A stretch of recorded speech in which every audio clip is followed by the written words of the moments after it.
So what was the conversation with the city like when you came and were starting to look at this property? They were very supportive right out of the gate.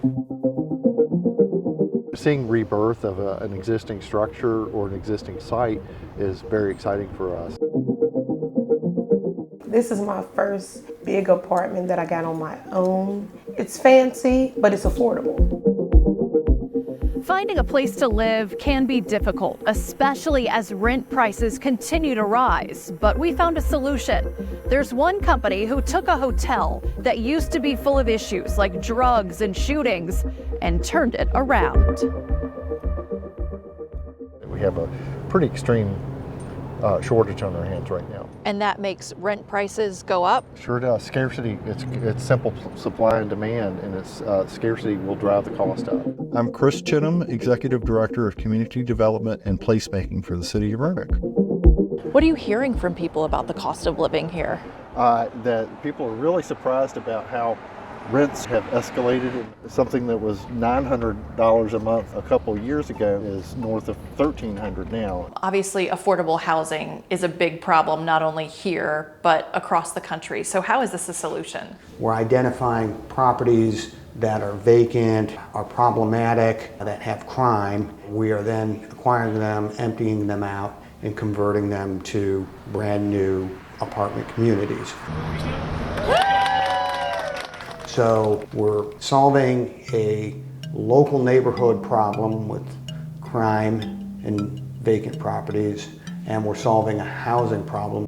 Housing is affordable when you pay 30% or less of your income a month. That's according to the federal government. But in Roanoke, more than half of renters pay more than 30%, and many of those pay more than 50% of their income for a place to live. And you add groceries and gas and everything else. They're often faced with choices about whether they can pay rent, or if they can pay for groceries, or they pay the utility bill, or they pay for a car repair so they can get to work. Seeing rebirth of an existing structure, that's our bread and butter here in Roanoke, because we are fully developed out. We don't have a whole lot of vacant land. This is the Heights at Gateway Park. We call this a workforce housing community. I'm Sam DeFrank. I'm the Chief Investment Officer for Sol Urban. We're looking for a structure that can be practically converted to apartments. We generally don't have to figure out whether it's needed. We just have to figure out whether the property itself can be turned into apartments. And so there's no real magic to it. It has to still be standing. And once we figure that out, we go in with our architect and redesign the interiors and come up with layouts that are, attractive to the renting community. Yeah. Okay, so this is the model apartment. It is. Yeah, so what's really nice is everything's brand new. You have, brand new flooring, hard flooring. You have your kitchen right here, all stainless appliances. This used to be hotel room 1 over Correct. here that would open up back there, and then down this hallway. I guess right about here you said where the kitchen wall is? That's correct. This was your second hotel. Yeah, they were back to back. Okay. Yeah, so we combined them, turned them into what we call a long kind of shotgun format. From an economic development side, taking a property that was higher crime, a lot of emergency calls there, and turning it into something that police are not there all the time. What is that like? Well, certainly that sets the stage for more development to happen in that area, more redevelopment. So, there are a number of vacant properties over there, commercial properties, and we would hope that this would spur and give people confidence to invest in that area. This is the long hallway. This is a 1-bedroom long, so I have the long hallway and I have my decorations up when I was 12. I have a great view where you can see like downtown like very well. It's nice and spacious back here, and it's fresh air. So that's what I like the most about it.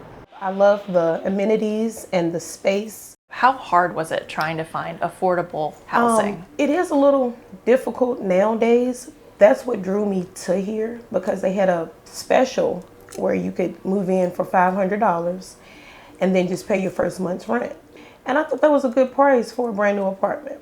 Do you hope that this becomes something that we see more here? Absolutely. I mean, that's a great model for these older hotels and motels that got developed out in the 50s, 60s, and 70s, and they're kind of worn out now. Are there any limitations to a project like this? You know, when you identify a project and start to run the numbers and everything, and then the clock starts ticking and things may be changing out from underneath you, interest rates, for example, are obviously a factor, and the quicker you can get under construction, the better. I think the limitations are just simply finding properties in different locations that need it, and that limitation is just, you know, just the effort required in searching out these types of properties to convert.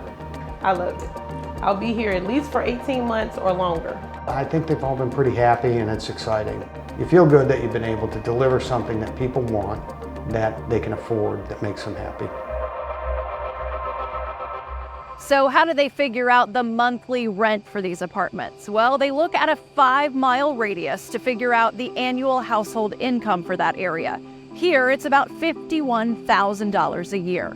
Break that down into 12 months, about $1,300 a month is what people here should be paying for rent and utilities to make it affordable. Solutionaries needs you to be part of the conversation. Your comments below will help us tackle new topics and track down solutions. And don't forget to subscribe.